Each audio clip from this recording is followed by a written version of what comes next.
1971 সালে যারা দায়িত্ব নিয়েছিল রাষ্ট্রের কল্যাণ করবার, পরিবর্তন আনবার, একটা স্বাধীন সার্বভৌম বাংলাদেশ নির্মাণ করবার, তারা নির্লজ্জভাবে বিশ্বাসঘাতকতা করেছে। দীর্ঘকাল আওয়ামী লীগের ফ্যাসিবাদ সরকার তাদের নীল নকশাকে সফল করার জন্যে একদলীয় একটা শাসন ব্যবস্থা চাপিয়ে দেওয়ার জন্যে বাংলাদেশের সমস্ত গণতান্ত্রিক প্রতিষ্ঠানগুলোকে ধ্বংস করে দিয়েছিল। এটা করতে গিয়ে তারা নির্মম হাতে গণতন্ত্রের পক্ষের শক্তিগুলোকে হত্যা করছিল, বিনষ্ট করে দিচ্ছিল। এটা আমরা সবাই জানি। বারবার এই কথাগুলো বলার বোধহয় এই জন্য দরকার যে আমাদের স্মৃতি যেন লুপ্ত না হয়, আমরা ভুলে না যাই যে তারা আমাদের দেশের, আমাদের গণতন্ত্রের, আমাদের সন্তানের ভবিষ্যতের এই ক্ষতিটা তারা করেছে। লম্বা সংগ্রাম, লম্বা যুদ্ধ। প্রকৃতপক্ষে আমরা এই সংগ্রাম লড়ছি 1971 সালের পর থেকেই। 1971 সালে যারা দায়িত্ব নিয়েছিল রাষ্ট্রের কল্যাণ করবার, পরিবর্তন আনবার, একটা স্বাধীন সার্বভৌম বাংলাদেশ নির্মাণ করবার, তারা নির্লজ্জভাবে বিশ্বাসঘাতকতা করেছে এবং একদলীয় একটা শাসন ব্যবস্থা চাপিয়ে দিয়েছিল, যেটা এই দেশের মানুষ মেনে নেয়নি। আমরা ইতিহাস সবাই জানি। আমি সেই ইতিহাস আর পুনরাবৃত্তি করতে চাই না। আমি যেটা বলতে চাইছিল যে এই দেশের মানুষকে সবসময় তার অধিকারের জন্য সংগ্রাম করতে হয়েছে, লড়াই করতে হয়েছে, প্রাণ দিতে হয়েছে, কিন্তু শেষ পর্যন্ত যে আশা আকাঙ্ক্ষা নিয়ে মানুষ লড়াই করেছে সেটা সম্পূর্ণভাবে কখনোই অর্জন করা সম্ভব হয়নি। এবারও জুলাইয়ের যুদ্ধ আমাদের দীর্ঘ 15-16 বছরের গণতন্ত্রকে পুনরুদ্ধার করার যুদ্ধ।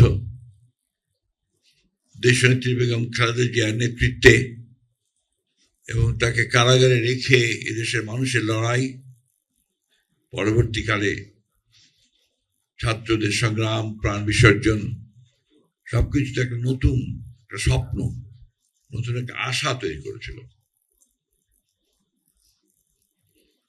আমি একথা বলবো না যে সেই আশা আকাঙ্ক্ষা আমাদের পরিপূর্ণভাবে চূর্ণ হয়ে গেছে, সে কথা বলবো না। আমি যেটা বলতে চাই হচ্ছে যে এই যে সুযোগ সৃষ্টি হয়েছে নতুন করে রাষ্ট্রকে নির্মাণের, এই সুযোগের সৎ ব্যবহারটা আমাদেরকে করতে হবে। আমরা নির্বাচন হয়েছে, ফ্যাসিবাদ পালিয়েছে, নির্বাচনের মধ্যে দিয়ে আমরা একটা গণতান্ত্রিক সরকার পেয়েছি। আমরা খুব ভালো করে জানি যে এত অল্প সময়ের মধ্যে 15 বছরের যে লুটপাট, ধ্বংস, হত্যাযজ্ঞ সবকিছুকে শুধরে দেওয়া সম্ভব নয়, কিন্তু কাজটা শুরু করতে হবে। আমার বিশ্বাস এই কাজটা যে শুরু হয়েছে, হয়তো অনেক অপূর্ণতা রয়েছে, অসঙ্গতি রয়েছে, কিন্তু কাজটা শুরু হয়েছে। একেবারে হয়নি এ কথা বলা যাবে না।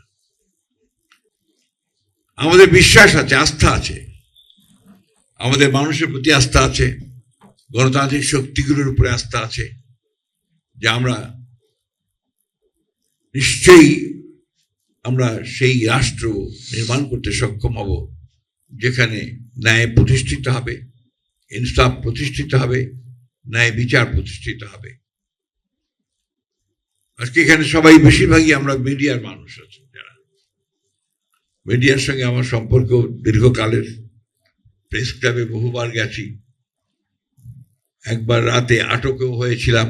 এখানে সাংবাদিকরা আছেন, আমার সঙ্গে তারা ছিলেন, এবং কোন রকমে প্রাণে বেঁচে আসা আর কি। তারপরেও কিন্তু তারাও ছেড়ে দেননি, আমরাও ছাড়িনি, আমরা কিন্তু লড়াই চালিয়ে গেছি।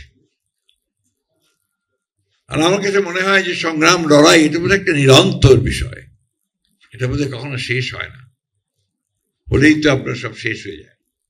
তো এই সংগ্রাম আমরা করছি। আমরা শুভ একটা সময়, শুভ একটা দেশ, সুন্দর একটা দেশ, একটা সমাজ প্রতিষ্ঠা করতে চাই। আমাদের তো অনেক বয়স হয়ে গেছে, বিশেষ করে আমি আমার প্রায় শেষের দিকে।